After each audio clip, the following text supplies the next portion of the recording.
আসসালামু আলাইকুম রহমতুল্লাহি ওবরকাতুহ। সম্মানিত দর্শক, আজকে যে বিষয়টি নিয়ে আলোচনা করব, শিরোনাম দেখে কোনো অবস্থাতেই বিভ্রান্ত হবেন না। পবিত্র মাহে রমজান মাসে এই ভিডিও করছি রোজা অবস্থায়, কাজেই একটি শব্দ এখানে মিথ্যা বা প্রোপাগান্ডা হিসেবে চালানো যাবে না। অন্য সময় আমি সাধারণত এই কাজগুলো করি না। মূল বিষয়টা আগে বলে নিই, সেটা হলো জয়ের সঙ্গে জনাব তারেক রহমান সাহেবের কোনো টেলিফোনে কথা হয়নি। আগামীতে হবে কিনা আমি জানি না। এই দুজনের মধ্যে কোনো যোগাযোগ আছে কিনা তাও আমি জানি না। আমি শুধুমাত্র একজন লেখক হিসেবে বা একজন রাজনৈতিক বিশ্লেষক হিসেবে কল্পনা করার চেষ্টা করছি যে, ধরুন জয় এবং তারেক এই দুজনের মধ্যে টেলিফোনে কথা হলো। তো সেই ক্ষেত্রে কি কথা হতে পারে এবং সেই কথাবার্তার পরিণতি কি হতে পারে? এই বিষয়গুলো নিয়ে আলোচনা করব, সম্ভাব্যতা নিয়ে। কিন্তু তার আগে বলে নেই যে এটা সম্ভব কিনা, আদৌ সম্ভব কিনা, বা এটা যদি হয় তাহলে কী ধরনের পরিবেশ পরিস্থিতি তৈরি হবে। আপনারা জানেন যে যখন ২০০১ থেকে ২০০৬ সনে তারেক রহমান সাহেব একেবারে ক্ষমতার তুঙ্গে, তখন তাকে বাংলাদেশে বলা হতো রাজপুত্র। তার হাওয়া ভবনের সেই যে অবিস্মরণীয় ক্ষমতা, দুর্দান্ত পাওয়ার, তিনি ছিলেন ডিফ্যাক্টো প্রধানমন্ত্রী। বেগম খালেদা জিয়ার যে ক্ষমতা ছিল তার চেয়ে ২০০১ সনে তারেক রহমান সাহেবের বেশি ক্ষমতা ছিল। তো এত সত্ত্বেও তখন তার বিরুদ্ধে মিস্টার 10%, ঘুষ, দুর্নীতি, অনিয়ম, নানা রকম অভিযোগ সেই সময়টাতে ছিল। কিন্তু তারপরেও এখনকার চাইতে ওই সময়টাতে গণতন্ত্র এবং গণতান্ত্রিক পরিবেশ বেশি ছিল ২০০১ থেকে ২০০৬ সালে।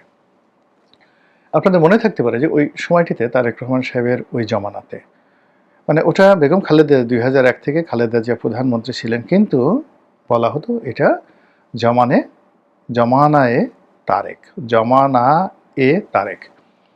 তো সেই জমানাতে জনাব সজীব ওয়াজেদ জয় আমেরিকা থেকে একবার আসলেন। আওয়ামী লীগ সিদ্ধান্ত নিল যে তাকে সংবর্ধনা দেওয়া হবে। তো তাকে সংবর্ধনা দেওয়া হবে, লক্ষ লক্ষ মানুষ এয়ারপোর্টে এলো। এবং এই যে তারেক রহমান সাহেব যে ২৫ তারিখে এলেন ২০২৫ সনের ডিসেম্বর মাসে, এই সময়টাতে যত লোক হয়েছিল তার চেয়ে কম লোক হয়েছিল বলে আমার কাছে মনে হয় না। বিকজ ওই সময়টাতে যেহেতু আমি মনোনয়ন প্রত্যাশী ছিলাম, আমাকেও লোকজন নিয়ে আসতে হয়েছে, এবং কত লোক এনেছিলাম, আর ওই দিন এয়ারপোর্ট থেকে সুধা সদন পর্যন্ত কত লোক ছিল ওটা আমি নিজের চোখে দেখেছি। তো কাজেই মানে তারেক রহমান সাহেব যেদিন আসছেন আর জয় যেদিন আসছেন, এই দুইয়ের মধ্যে আমি পার্থক্য করতে পারবো না। কিন্তু যে কথাটি বলতে চাই যে সুধা সদনে এসে জয় উঠলেন তার মায়ের সাথে। তার মা তখন বিরোধী দলীয় নেত্রী। এখন বিরোধী দলীয় নেত্রী আওয়ামী লীগের জমানাতে যখন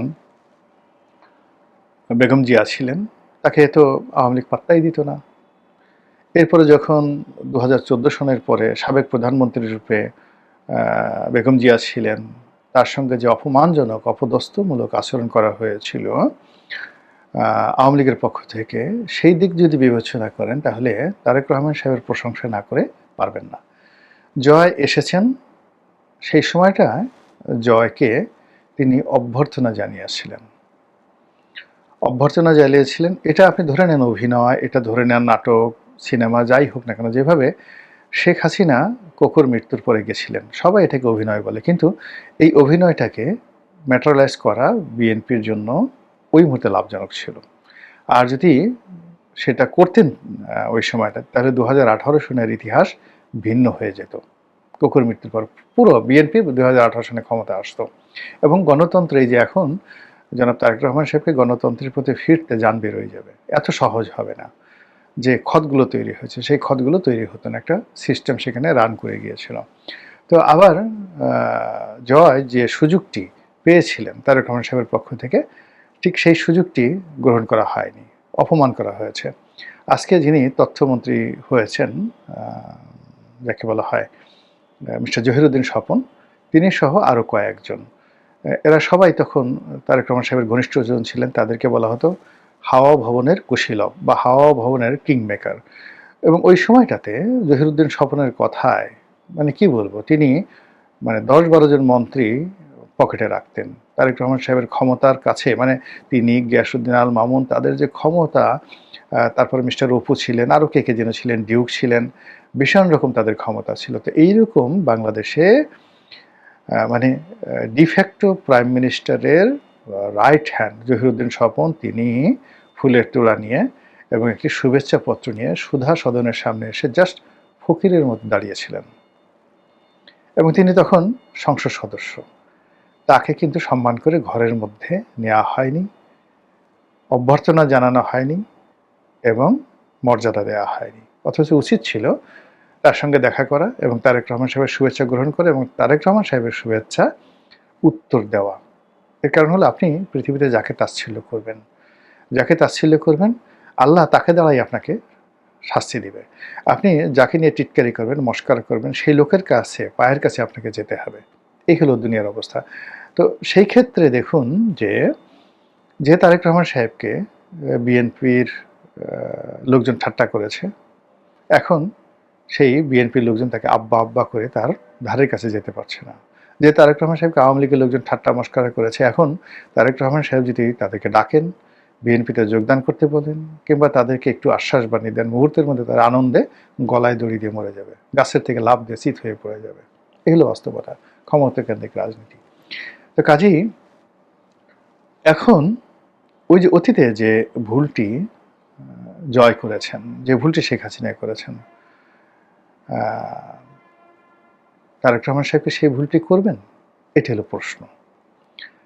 তিনি যদি শ্রেষ্ঠতর হতে চান এবং এই শ্রেষ্ঠতর হওয়ার জন্য তাকে অতীতে তার সঙ্গে যারা ভুল করেছেন তিনি সেই ভুল করবেন না, উল্টো উদারতা দেখাবেন।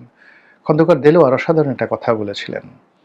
1/11-এর পর যখন 1/11-এর সময় বা শেখ হাসিনার জামানত হোয়াট এভার মেবি, তো তিনি একটা কথা বলেছেন যে আমরা মন্দ কাজ করেছি তাই বলে কি আপনারা মন্দ কাজ করবেন? আমরা মন্দ কাজ করার ফলে তো এখন শাস্তি পাচ্ছি, আর এখন আপনারা মন্দ কাজ করলে তো ভবিষ্যতে শাস্তি পাবেন। এখন এই কথাটা আমার এখনো কানে বাজে। এত ম্যাচিউর, এত সুন্দর, এত স্মার্টলি, বোল্ডলি বিএনপির তৎকালীন মহাসচিব যে কথাটি বলেছেন আমার এখনো কানে বাজে। তো এই ক্ষেত্রে যে ফোনের বিষয়টি অতীতে যে ঘটনাটি ঘটেছে, কখনো কোনো অবস্থাতেই তারেক রহমান সাহেবের কাছে জয় ফোন করতে পারবেন না, সম্ভব না এটা। কিন্তু তারেক রহমান সাহেব যদি জয়কে টেলিফোন করেন, বাংলাদেশের রাজনীতির কোর্স অফ অ্যাকশন পাল্টে যাবে এবং শুধুমাত্র জয়ের সাথে টেলিফোনে কথা বলবেন তিনি। জয়কে বাংলাদেশে আনাও লাগবে না, রাজনীতিও করতে দিতে হবে না, খালি টেলিফোনে কথা বলবেন এবং সেই কথার ভিডিও বা অডিও ফুটেজ ছড়িয়ে পড়বে সোশ্যাল মাধ্যমে। ওনার 99% অপোনেন্ট কাপড় চোপড় নষ্ট হয়ে যাবে ভয়ে, মানে তারেক রহমান সাহেবের জাস্ট কাপড় চোপড় নষ্ট হয়ে যাবে এবং উনি একেবারে নির্ধারিত 5 বছর মেয়াদে তিনি ক্ষমতায় থাকতে পারবেন, আর কেউ টু শব্দ করতে পারবে না। এখন এই যে জিনিসগুলো, এটা মানে আমার কল্পনা থেকে আমি এই কথাগুলো বললাম। আমি এরকম হলে আমার জায়গাতে আমি এরকমই করতাম, এর বাইরে আমি যেতাম না, আমি যদি এরকম হতাম। তো এরকম যদি একটা কথাবার্তা হয়, তাহলে সেক্ষেত্রে এখন বাক্যের দ্বিতীয় অংশে আসি, যেটা বললাম যে তারেক এবং জয়ের যে ফোন আলাপ, এটা সম্ভাব্যতা এবং এটার প্রেক্ষাপট পরিস্থিতি বললাম। দ্বিতীয়ত, এটা যদি হয় তাহলে বাংলাদেশের যে প্রথাগত রাজনীতি রয়েছে, এই প্রথাগত রাজনীতির উপর একটা কুঠারাঘাত তৈরি হয়ে যাবে। একটু শব্দ করতে পারবে না। জামাতের আমির যে জিনিসটি শুরু করেছেন, তিনি প্রথমে আওয়ামী লীগকে মানে সাধারণ ক্ষমার কথা বলেছেন। এটা যে আওয়ামী লীগের মধ্যে জামাত সম্পর্কে কি ইতিবাচক ধারণা তৈরি করেছে, এটা তারেক রহমান সাহেব কল্পনাও করতে পারবেন না। This is the first thing. মানে এই জামাতের আমিরের একটি কথা যে আমরা সেই কাজ, মানে আমরা তাদেরকে সাধারণ ক্ষমা করতে চাই।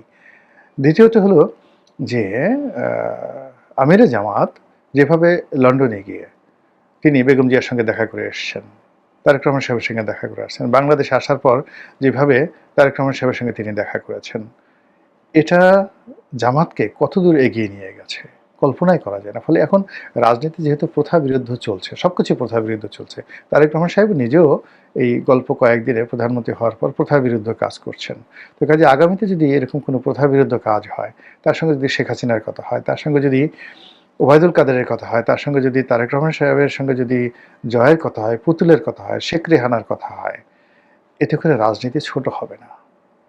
এতে করে রাজনীতি ছোট হবে না, বরং বিভিন্ন মানুষ যারা চক্রান্ত করার চেষ্টা করছে তারা আরও ছোট হয়ে যাবে। থার্ডলি হলো, এটা কি কিয়ামতের আলামত হবে কিনা? কিয়ামত মানে অন্তিম সময়। হ্যাঁ, এটা কিয়ামতের আলামত হবে।